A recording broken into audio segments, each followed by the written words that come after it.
470వ భాషణం.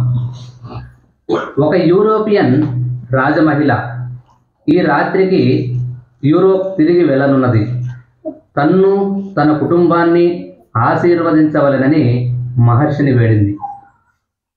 మహర్షి: నీవనుకున్నట్లు సన్నిధిని వీడి ఎక్కడికి పోవడం లేదు. సాన్నిధ్యం ఎల్లెడలా ఉంది. ఒక చోట నుండి మరో చోటికి కదిలి వెళ్ళేది దేహం. అది కూడా సన్నిధికి బయటకు పోదు.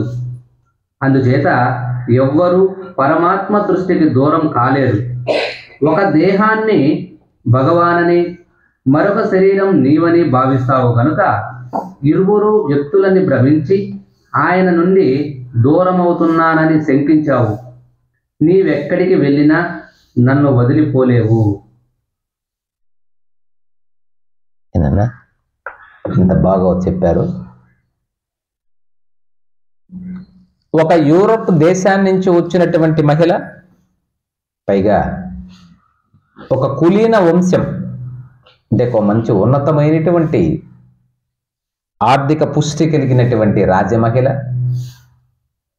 ఆ రాత్రికి తన దేశానికి తిరిగి వెళ్ళపోతుంది. ఎక్కడ యూరప్, ఎక్కడ అరుణాచల ఆశ్రమం, ఇంత దేశం ఒక స్త్రీ భగవాన్ దగ్గరకు వచ్చిందంటే ఆశ్చర్యకరమైన విషయం కదండి. మనం రాజులపాలెం పక్కనే ఉన్నాం. అయా ప్రతి ఆదివారం రండి అని అరిచి పుట్టుకుంటున్నాం. పైగా భోజనం పెడతామయ్యా, మధ్యాహ్నం పూట ఒక పడుకోవచ్చు, అరటి పండు కూడా ఇస్తాము, సాయంకాలం 4:30కే టీ కూడా ఇస్తాం. ఇంతగా మనం చెబుతున్నా చాలామందికి అర్థం కాలేదు. ఆశ్రమానికి పోయే వాళ్ళంతా పనికి మాలినోళ్ళయ్యా, వాళ్ళకి ఏం పని పాట ఉందా? వీళ్ళందరికీ నాయకుడు గోపీస్వామికి అసలు పని లేదు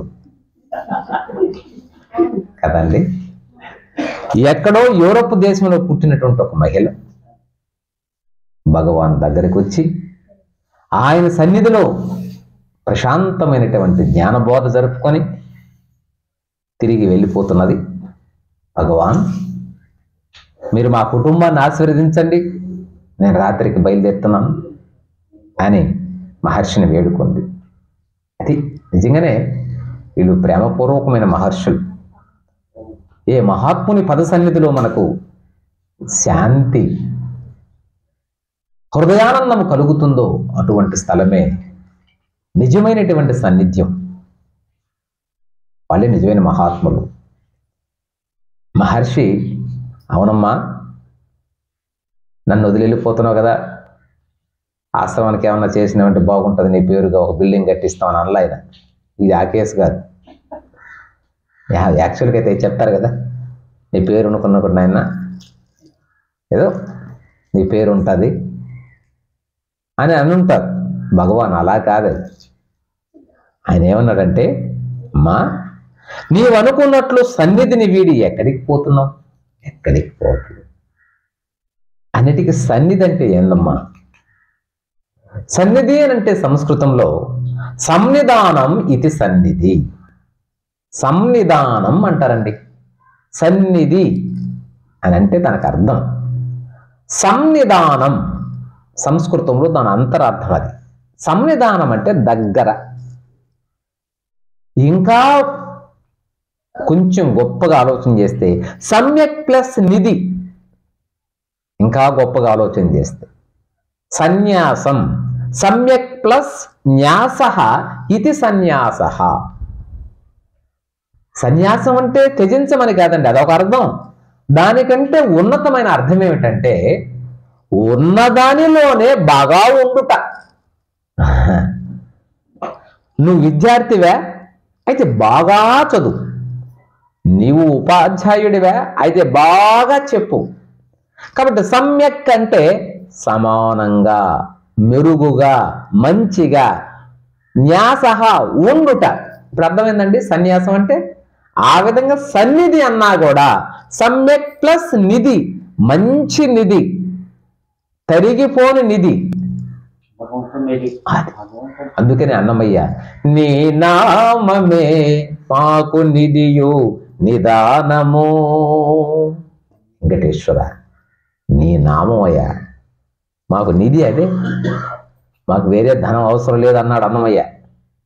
నిదానము అంటే కారణము, మా యొక్క ఆనందానికి కారణము నీవే, ఆ సంపద కూడా నీవే. ఏమండి ఎంత బాగా ఉన్నతంగా చెప్పారు. ఆ విధంగా సమ్యక్ నిధి, తరిగిపోని ధనం నీ సన్నిధి. ఎలా అండి సన్నిధి అంటే? అమ్మా ఎక్కడికి పోవటం లేదు, సాన్నిధ్యం ఎల్లెడలా ఉంది. పరమాత్మను వదిలి నువ్వు ఎక్కడికి పోతున్నావమ్మా?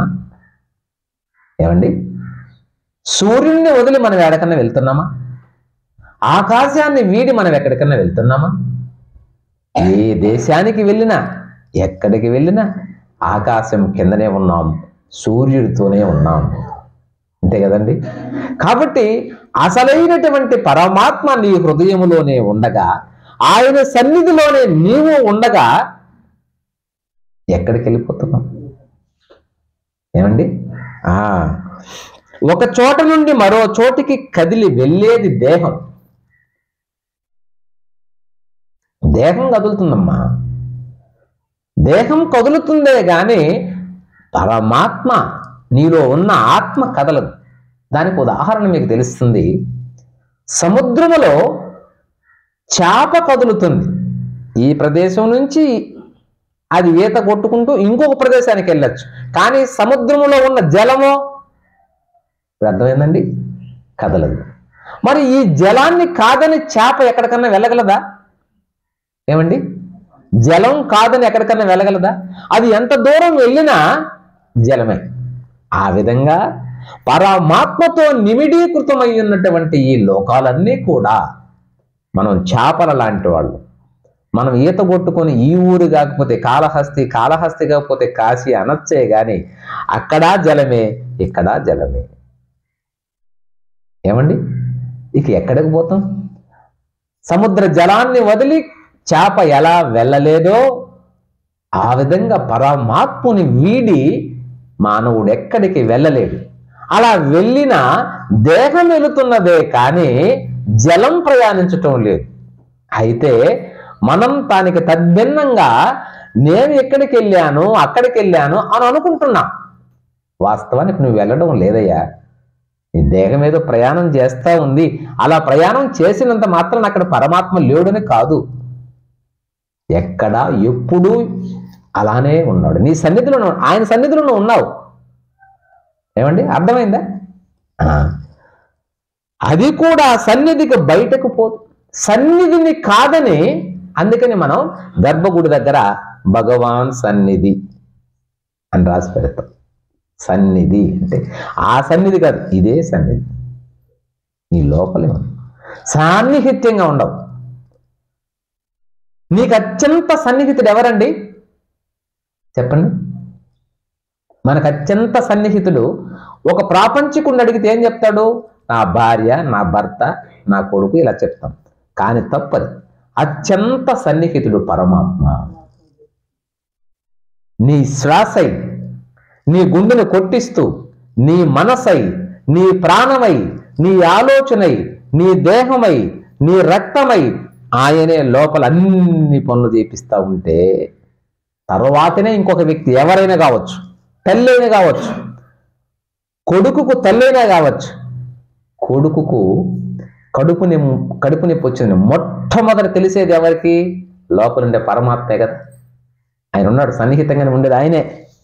తరువాతకు తల్లికి చెప్తాడు, అమ్మా నా కడుపు నొప్పి అని. ఇంక రెండో వ్యక్తి అని తనయే ఉన్నటువంటి వ్యక్తే పరమాత్మ. వ్యక్తిగా నేను ఉదాహరణ చెప్తున్నా. కాబట్టి అత్యంత సన్నిహితం ఎవరంటే ఆత్మ. దాన్నే మీరు పరమాత్మ అనండి, జీవాత్మ అనండి, ఆత్మ అనండి, ఏమైనా అనండి, ఇదే.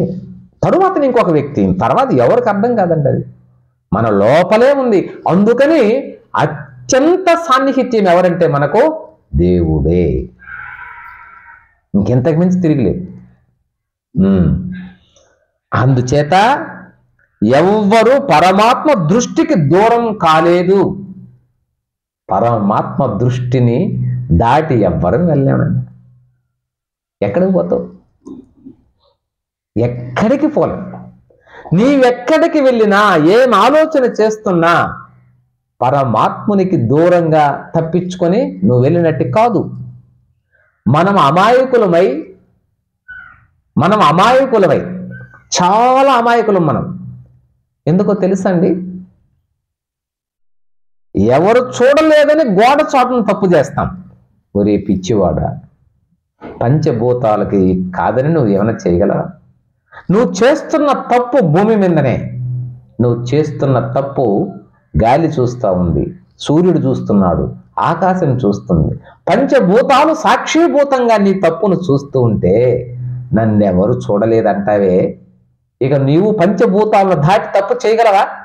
ఈ జ్ఞానం కలగాలి ఆధ్యాత్మికం వలన. ఇది లేకుండా మనం భజంత్రీలు వాయించేసి ఒక గంట భజన చేసి ఇమీడియట్గా వెళ్ళి పక్కన వాడిని మోసం చేస్తే దానివల్ల ఉపయోగం ఏమి, ఒరిగేదేమి? తప్పును మనము చేస్తే ఖచ్చితంగా భగవంతుడు చూస్తూనే ఉన్నాడు అని నీకు జ్ఞానోదయం అయితే ఇక తప్పు చేయలేవండి. చూస్తూ ఉన్న పరమాత్మను చూసి ఎలా అప్పుడైనా భయపడతాం. మన ధైర్యం ఏమి ఎవరు చూడలేదనే కదండి, చేయలే, అవునా కదా? ఎవరు చూడలేదనే కదా మనం అనుకుంటున్నాం. చూడకుంటున్నావు అక్కడ, మీకు తెలిసిందే కదా. కనకదాసును ఆ పని చేశారు కదా. కనకదాసుకు గురువు చెప్పాడు, నాయనలారా శిష్యులందరికీ చెప్పి, కర్ణాటక మీకు ఒక అరటి పండు ఇస్తున్నాను, ఎవరు చూడకుండా తినాలి సుమా. ఇది పరీక్ష, ఆనాటి గురువులు పెట్టే పరీక్ష అవి. ఆనాటి గురువులు శిష్యులు ఆ విధంగా బోధిస్తున్నారు, చెబుతున్నారు. అందువల్ల ధర్మం అలా కాపాడబడింది, ఆధ్యాత్మికత ఆ విధంగా ఉండింది. ఈనాటి గురువుల్లో అటువంటిది లేదు, ఎందుకంటే వీళ్ళే ఆచరించడం లేదు. ఏ శిష్యుడు ఎంత తెస్తాడు, ఎంత డొనేషన్ వస్తుంది దానికే చూస్తున్నాం కదా. అందుకని భారతదేశంలో అప్పుల్లో నడిచే ఆశ్రమం ఎవరిదంటే మంది. నంబర్ 1 ఆశ్రమం అప్పుల్లో నడవలను. నంబర్ 2 ఆస్తులు ఆశ్రమానికి ఉండరాదు. నంబర్ 3 ఇక్కడ పడుకొని వినొచ్చు, కూర్చొని వినొచ్చు, ఆడతా వినొచ్చు. నంబర్ 4 ఏనన్నా స్త్రీలు ఎటువంటి సమయంలో అయినా బహిష్టైనటువంటి సమయంలో కూడా రావచ్చు.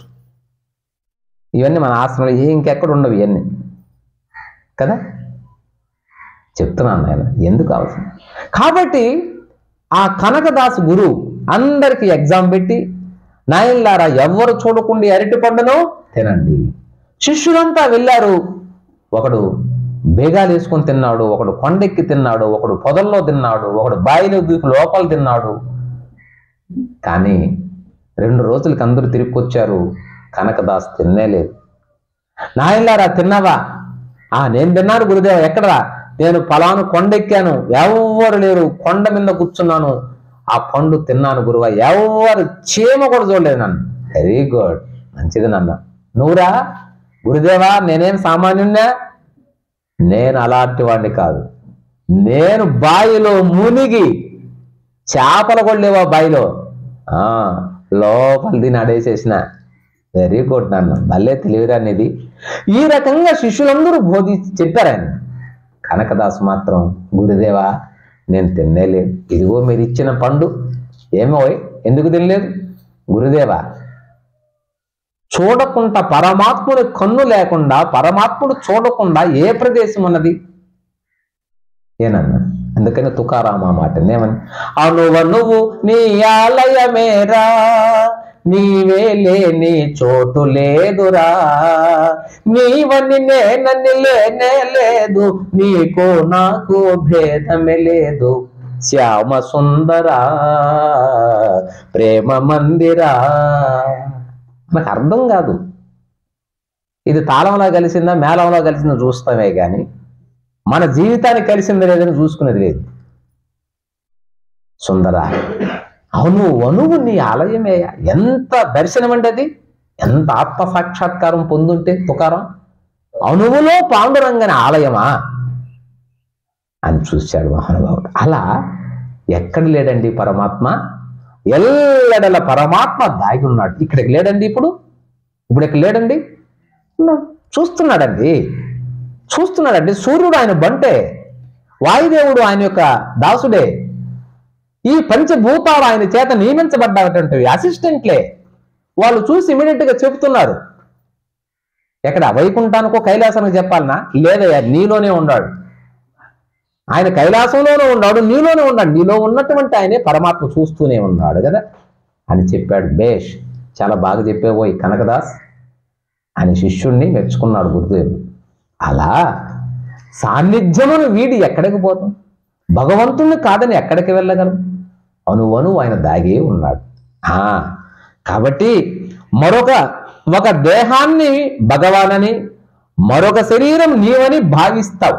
ఏమండి, రమణ భగవాన్లు సమాజాన్ని గొడ్డలతో మన తలకాయల మీద కొడుతున్నాడు ఆయన.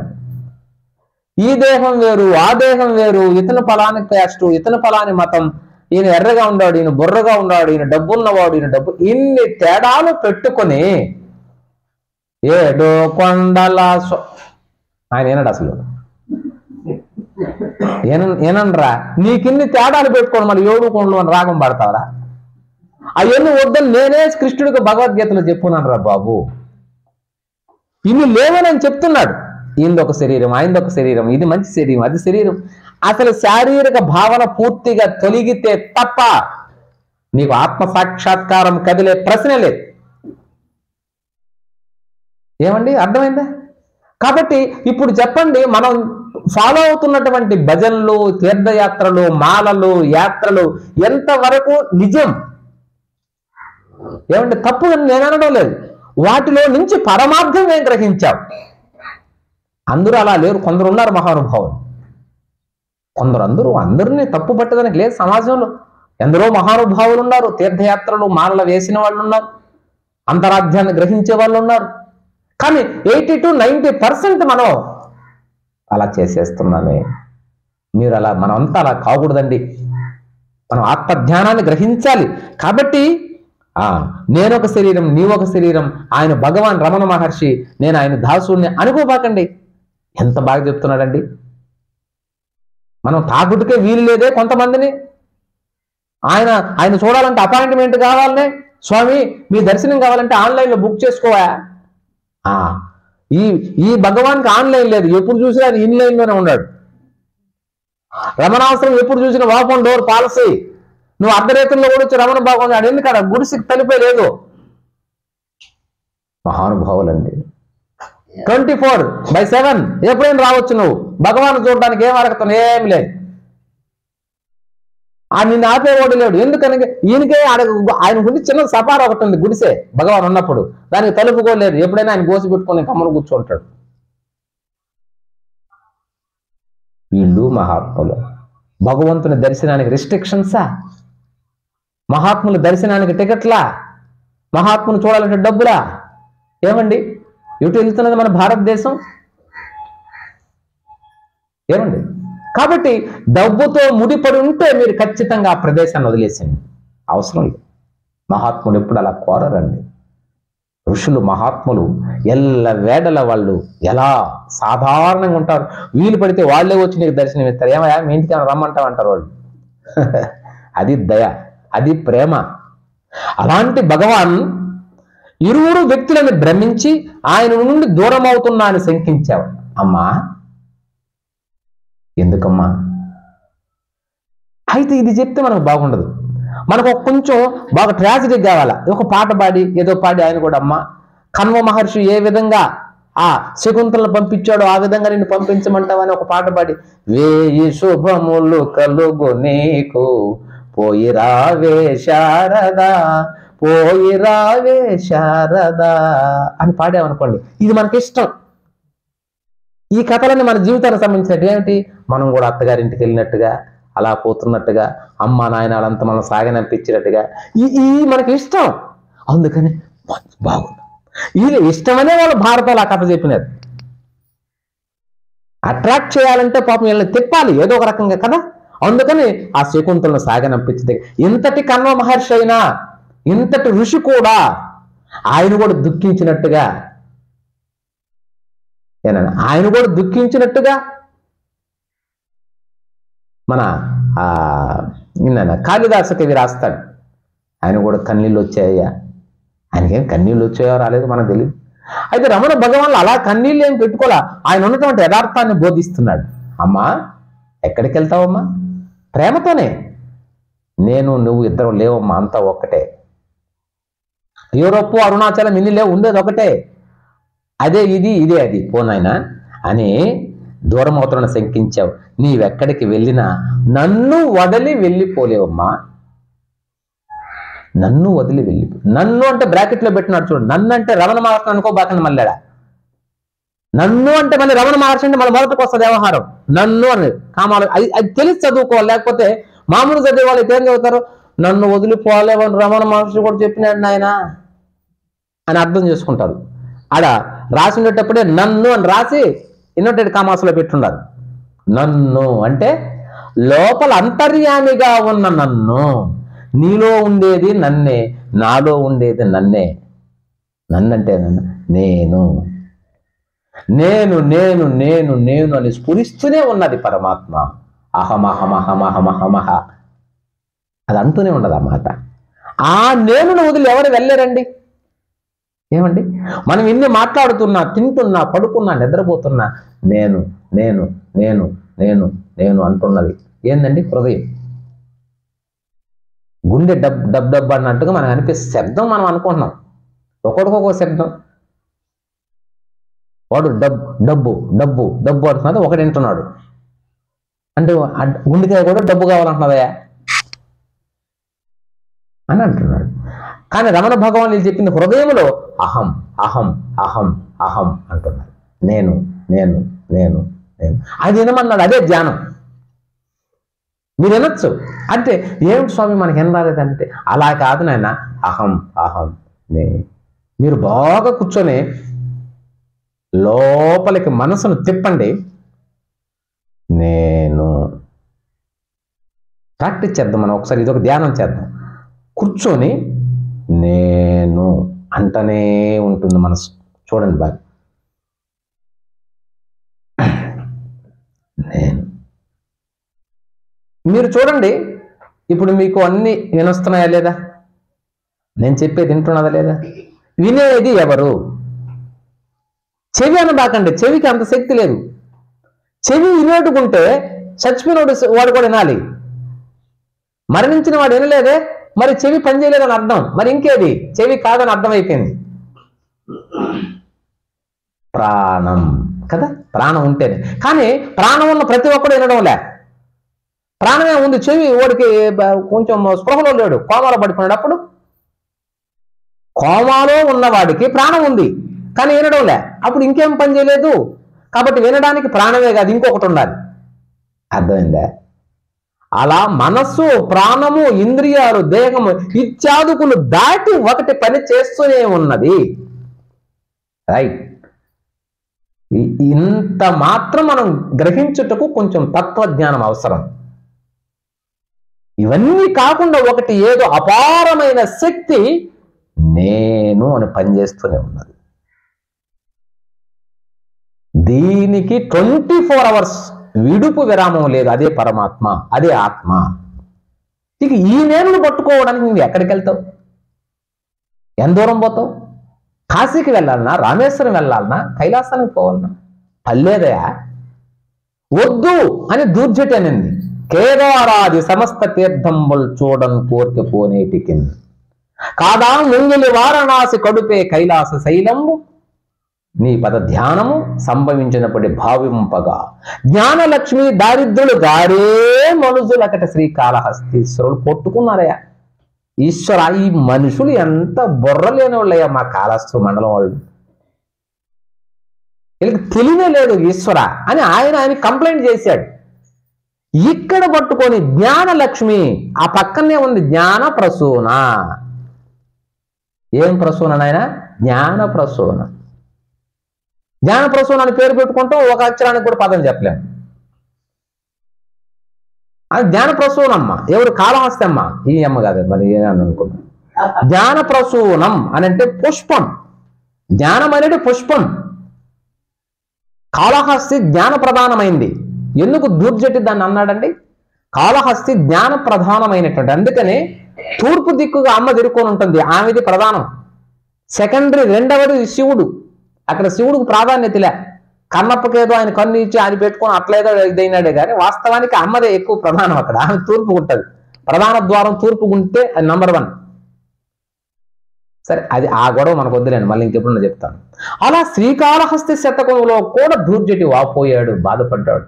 స్వామి, ఈ మనుషులు ఎంత ఎర్రోళ్ళు స్వామి, జ్ఞానలక్ష్మిని ఇక్కడ పెట్టుకొని దాన్ని కాదనుకొని పరిగెత్తున్నారు. కేదారం పోయాను అంటాడు, కైలాసం పోయాను అంటాడు, నర్మదా పరిక్రమణ 3000 కిలోమీటర్కి అంటాడికి వెరిగా పిచ్చేయాలకి.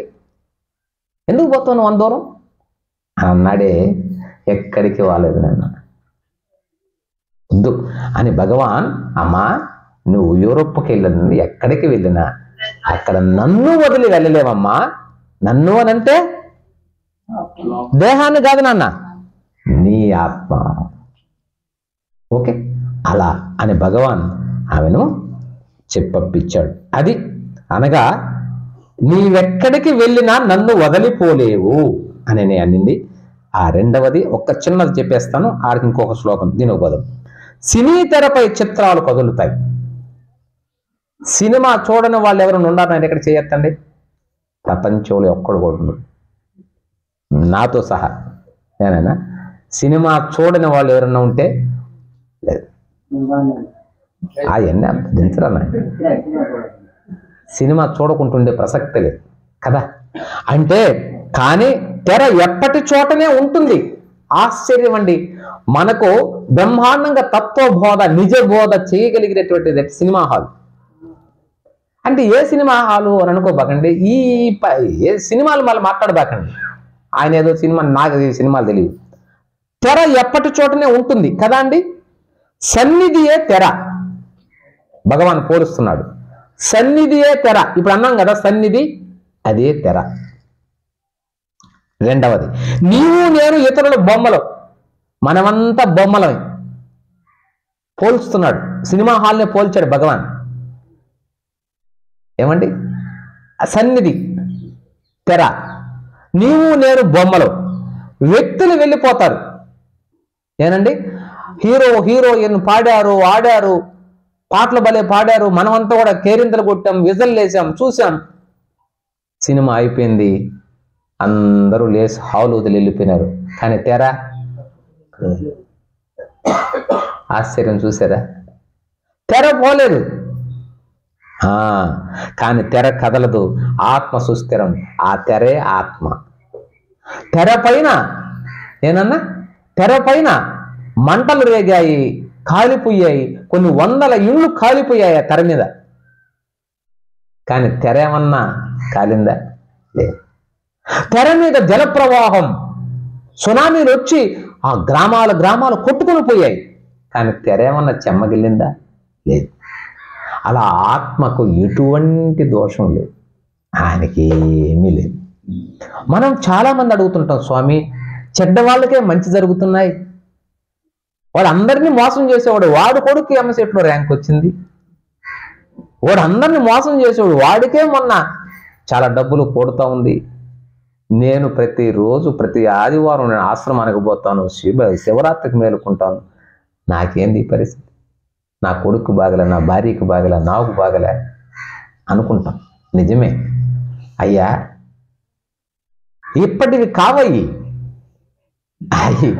ఏదో జన్మలలో మనవి ఈ సుఖము దుఃఖము ఇవన్నీ కూడా కలిసిమెలిసి ప్రయాణం చేస్తుంటాయి మన జీవితాల్లో.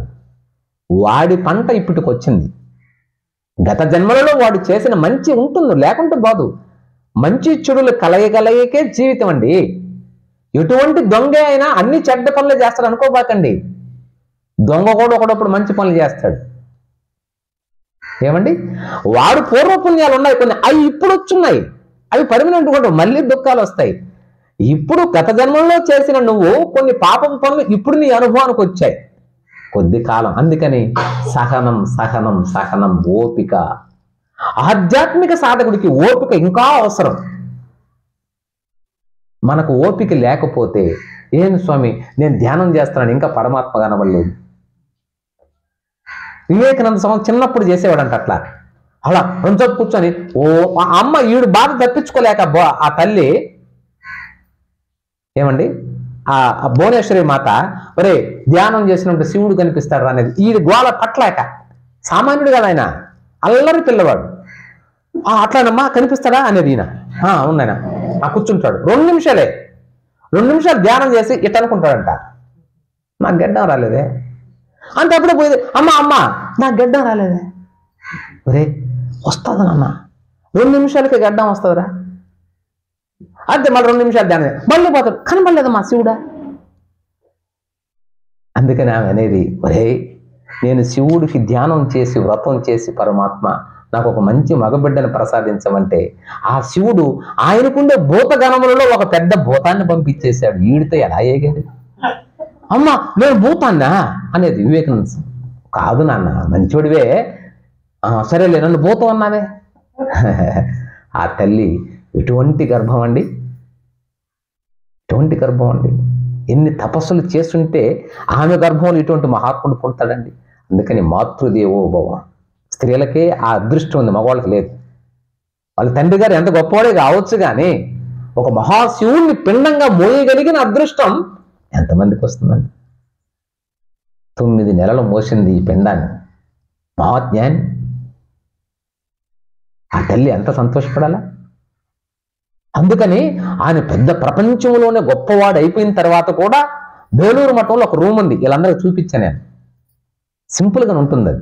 ఆ గది మీద పడుకొని ఉంటాడు ఆయన, గదిలో సింపుల్గానే ఉంటాడు ఆయన. అక్కడ ధ్యానం చేసుకునేవాడు ఆయన. బేలూరు మఠం గంగానదికి పక్కన కట్టుకున్నాడు. ఇంతటి తల్లి సన్యాసి దగ్గరకు రాకూడదు, ఆయన సన్యాసి ఇంకేమి లేవని వదిలేసి వచ్చింది. కానీ ఆమె మరులు ఎప్పుడో ఒకసారి వచ్చి ఆ కింద నిలబడి, ఒరే బిలే బిలే, ఆ ముద్దు పేరు వివేకానంద. అంతే ఎంతటి స్థితిలో ఉన్న వివేకానంద స్వామి గబ గబ గబ గబ మెట్లు దిగొచ్చి, అమ్మా నన్ను పిలిచినావా. నిజంగానే అదృష్టవంతుడాన్ని. అందుకని సన్యాసులు అవసరం. ఇప్పుడేంటి పెళ్ళం ఆయన అనుమతి కావాలి. ఏమండి అమ్మాని పిలిస్తే బిలియని పిలిస్తే పరిగెత్తారు, ఏమి నా పర్మిషన్ నీకు అవసరం లేదా? అందుకని గృహస్థుడు ఎంతైనా ఈగే. అందుకని రామకృష్ణ పరమహంస గృహస్థులు అంటారు, మంచిదేరా, గృహస్థు ఎటు తీసుకున్నా ఈగ. ఈ ఈగ 1 నిమిషం మంచి మధుర పదార్థం మీద వాళ్తుంది, ఎట్ ద సేమ్ టైం మల మీద వాళ్తుంది. తేనెటీగ సన్యాసి వాళ్ళు, దానికి ఎంత ఆకలన్నామని మల మీద పోదది, తేనె ఎక్కడుంటే అక్కడే పోతుంది అన్నాడు. అది దానిలో ఉన్న గొప్పది. మనం ఎంత తీసుకున్నా ఆమె భార్య కానీ 4 సార్లు ఆ అమ్మను పోయి అలా చూసామో, ఈయనకి అమ్మే ఎక్కువ అయిపోయినాడు, మనం ఎందుకు పడతామా? తల్లిని కలుసుకోవడానికి అవసరమా? భార్య ఆ స్థానాన్ని నింపగలదా? ఈమె కూడా తల్లే కదా, ఈమె కడుపులో కూడా బిడ్డ పుట్టినాడు కదా. అది గ్రహించగలిగినటువంటిది నంబర్ 1 వెళ్ళాలి ఎవరంటే కుంతి. నంబర్ 2 అదే స్థానాన్ని సంపాదించింది ద్రౌపది. వాళ్ళకి తెలుసు. అందుకని రెస్ట్రిక్షన్స్ సాగల వాళ్ళిద్దరి మధ్య. అత్తా కోడల సంబంధములో ప్రపంచానికి నంబర్ 1 ప్లేస్ నిలిచింది వాళ్ళిద్దరే. వాళ్ళకి ఎప్పుడు తేడా రానేలేదు. తెలుసు, ఇద్దరికి తెలుసు ఎవరి స్థానాలు ఎవరు అని. ఏమండి అంతటి సన్యాసి అమ్మను కాదని సన్యాసినే స్వీకరించున్నాడు. అక్కడికి వచ్చి ఒరే బిలే అని పిలిస్తే చాలంట భువనేశ్వరి కబగబది. అమ్మ ఈ సన్యాసులు చూసి కన్నీళ్లు పెట్టుకున్నారు. ఈయనేంది ఎంతటి మహానుభావుడైనా, యావత్ ప్రపంచమంతా ఈయన పాదాల మీద పడి ఇంతటి జ్ఞాని వాళ్ళ అమ్మ పిలుపుకొచ్చి చిన్న బిడ్డలాగా ఒదిగి, ఏమమ్మా ఎందుకు వచ్చారా, రే అమ్మ వచ్చిందిరా, ఏదన్నా టీ తండ్రా కాఫీ తండ్రి. అది తల్లి ప్రేమ. నేనేదో ఏదో చెప్తున్నాను, మీరు డైవర్ట్ కొంచెం డీవియేషన్ అయ్యాను కదా, కొంచెం దారి తప్పాను కదా. కాబట్టి తెర కదలదు, ఆత్మ సుస్థిరంగా ఉంటుంది. సినిమా తెరను పోల్చాడు రమణ భగవాన్. ఆ తెర ఆత్మ, అది కదలదు. అందరూ వచ్చినా హాల్ అంతా నిండిపోయినా 400-500 మంది కూర్చొని కేరింతలు కొట్టినా తెర వికసించదు. అందరూ వెళ్ళిపోయినా కుషించదు. అప్పుడు అంతే ఇప్పుడు అంతే చూడండి నాయన అంటాడు. కాబట్టి తెర లోపల అహం అహం అహం. ఆ తెర పైన మన ఆలోచనలు, మన ప్రాణము, మనసు, మన కలలు, మన ఆశలు ఏమేమో ఆడుతూనే ఉన్నాయి బొమ్మలు. ఊహించండి, తెర హృదయం, ఆ తెర పైన మన ఆలోచనలు. ఇక్కడ వింటున్నాం, ఈయన ఎన్ని గంటలకు వదులుతాడేమో, పని చేసుకోవద్దు పోయా, వచ్చింది బొమ్మ వచ్చింది, అది ఆడింది, లంచం పదిపోతానే, సాయంకాలం ఏమైనా టీ ఇద్దురా లేదా, ఆ బొమ్మ ఎట్టపోయింది. ఇది ఒక బొమ్మ నిలవదు, తెర పోతానే ఉంటుంది. అవన్నీ అయిపోయినాయి. నెల్లి చెట్లు నెల్లికాయలు ఉన్నాయనుకున్నా, లేవే, పోయింది బొమ్మ. కాబట్టి ఈ బొమ్మలు రాకపోకలు ఈ తెరపైన సాగుతూనే ఉన్నాయి.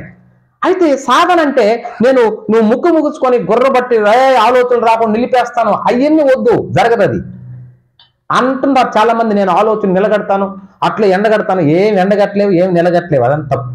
అయితే ఏం చేయాలి సాధన? చూడు, నెల్లికాయలు పోతున్నాయి, చూడంగా ఏమవుతుందంటే, ఆ మనసుకు ఎప్పుడైతే మనసును చూస్తున్నాము అని మనసుతోనే చూస్తాం. ఇక్కడ ఒక సందేహం వస్తుంది. మనసును చూడాలంటే ఎవరు చూడాలి? మనసే చూడాలి. సమస్య అదే ఇక్కడ. దొంగ మనసే, దొంగను పట్టవలసిన పోలీసు కూడా మనసే. మనసును పట్టడం ఎందుకు కష్టం ఏంటంటే, దొంగ పోలీసు వాడే. ఇప్పుడు దొంగ చెక్కుతాడండి, పోలీసుడు ముందుగానే చెప్పారే వస్తున్నాను వెళ్ళరా అని. ఎంత కాలమైనా దొంగ చిక్కడు. మన పరిస్థితి కూడా అదే. మనసు వెళ్తా ఉంది అని చూసేది కూడా మనసే. సమస్య అది. అందుకని మహర్షులు, ఋషులు, జ్ఞానులు ఒక కిటుకు కనిపెట్టారు. నీవేం చేద్దయా, దొంగ పోలీసు అది ఆడుతా ఉంది, గమనే ఉండి చూడు, ఫినిష్. ఆట తగ్గుతుంది, అలజడి తగ్గుతుంది, అలలు మోగిస్తాయి. రాను రాను రాను ఈ యొక్క తెర మీద బొమ్మలు కనుమరుగై తెరే నిలబడుతుంది. ఆ తెరే నీవు. అదే ఆత్మ సాక్షాత్కారం, అదే నీవు. దానికి ఏ కొమ్ములు రావు, ఇంకా నుంచి గడ్డాన్ని పెంచుకోవాల్సిన అవసరమే లేదు. ఆత్మస్థితిలో నువ్వు ఉండగా నిరతశీయమైనటువంటి ఆనందం, అపారమైనటువంటి ఆనందం, పరిమళ వెదజల్లేటువంటి శాంతి, సర్వులను ప్రేమించేటువంటి గుణం, పక్షులలో సైతం పరమాత్మను చూడడం, చెట్లలో సైతం ఆనందభరితమైనటువంటి శాంతిని చూసి ఉత్సాహపడి నా సోదరులను కౌగిలించుకునే స్థితికి ఎదగతావు. చెట్టును కూడా సరే. ఆ స్థితే పరమార్థం, అదే ఆత్మోన్నతి, అదే ఆత్మ జ్ఞానం. ఉన్న రహస్యం చెప్పాను మీకు. అది వాళ్ళు కోరేది. ఇంకింతకు మించి ఏమి లేవు. నేను సర్వశాస్త్రాలు చదివే చెప్తున్నాను. ఏమండి, ఇక ఆత్మజ్ఞానాన్ని పొందుటకు మీరు అమెరికాకు పోతారా, హిమాలయాలకు పోవాలనా? ఏం అవసరం లేదు. ఇప్పుడు పొందే ఉన్నారండి. పొద్దునంతా అదే చెప్పుకున్నాము. ఆత్మజ్ఞానం పొందే కూర్చొని ఉన్నారు మీరు. మీరు ఆత్మజ్ఞానం కాదా? ఎవరు చెప్పింది కాదని? కాకుంటే మీ మనసు ఇంత స్థిరంగా ఎలా కూర్చొని ఉంది?